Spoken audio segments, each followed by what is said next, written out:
क्या बिहार के बजट में जनता के लिए कुछ खास है या फिर ये सिर्फ कागजी खेल है? क्या इस बजट में सिर्फ लॉलीपॉप दिखाया गया है या हकीकत में विकास की कोई ठोस योजना बनाई है? क्या बिहार की जनता के लिए बजट उम्मीदों पर खरा उतरेगा या फिर सिर्फ आंकड़ों का माया जाल है? नमस्कार, मैं हूँ राधा राणा और आप देख रहे हैं हिंदलैंड। हम बात करेंगे बिहार विधानसभा के बजट सत्र की, जहां सत्ता पक्ष और विपक्ष के बीच जबरदस्त घमासान मचा हुआ। जहां एक तरफ सरकार इसे विकास का बजट बता रही है, वहीं विपक्ष से हवा हवाई और जुमलों से भरा हुआ करार दे रहा है। बिहार विधानसभा का बजट सत्र लगातार सुर्खियों में बना हुआ है। आज सत्र का तीसरा दिन और सदन में विपक्ष सरकार को घेरने में कोई असर नहीं छोड़ रहा। सोमवार को बिहार के वित्त मंत्री सम्राट चौधरी ने 3.17 लाख करोड़ रुपए का बजट पेश किया था, जिसमें शिक्षा, कृषि और महिला विकास पर फोकस किया गया था।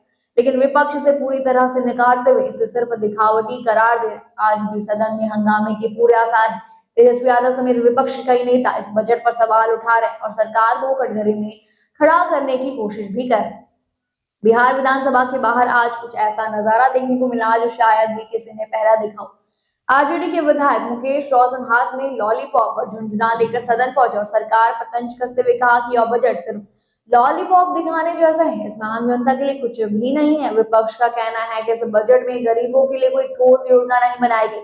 महंगाई, बेरोजगारी जैसी गंभीर समस्याओं का कोई समाधान इसमें नहीं है। सीपीआई एम के विधायकों ने विधानसभा परिसर में प्रदर्शन किया और मांग की कि सामाजिक सुरक्षा पेंशन को केरल की तर्ज पर 3,000 रुपए किया जाए और गरीबों को 10 किलो अनाज दिया जाए। उनका कहना था कि सरकार सिर्फ बड़ी बड़ी इमारतें बनाने की बात करती है, लेकिन आम जनता की थाली में खाना कितना आ रहा है इस पर कोई ध्यान ही नहीं दिया जा रहा।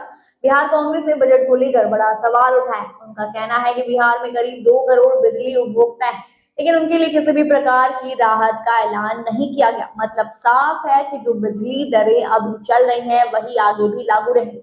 इसके अलावा पेट्रोल डीजल पर भी सरकार ने कोई बदलाव नहीं किया। लोकतांत्रिक जनता दल की प्रमुख पुष्पम प्रिया चौधरी ने भी इस बजट को लेकर तीखा हमला बोल दिया।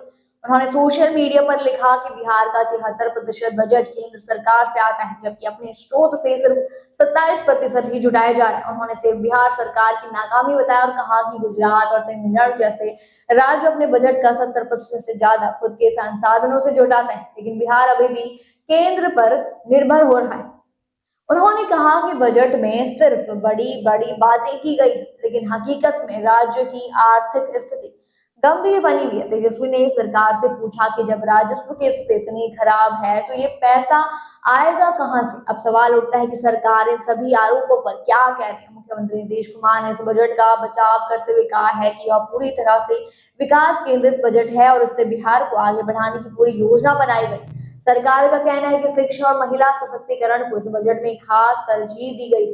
अब सवाल ये उठता है कि इस बजट पर बिहार की जनता की क्या राय है? क्या लोग सरकार से इस बजट से खुश हैं या फिर इसे भी सिर्फ एक दिखावटी दस्तावेज मानते हैं? बिहार विधानसभा का बजट सत्र अभी जारी है और आने वाले दिनों में भी सत्ता पक्ष और विपक्ष के बीच जबरदस्त टकराव देखने को मिले। जहां सरकार से विकास का बजट बता रही, वहीं विपक्ष से हवा हवाई करार दे रहे हैं। अब देखना दिलचस्प होगा कि आने वाले दिनों में इस बजट से बिहार की जनता को कितना फायदा मिलता है या फिर यह सिर्फ एक राजनीतिक बहस बनकर रह जाता है। आप इस मुद्दे पर क्या सोचते हैं, हमें कमेंट बॉक्स में जरूर बताएं।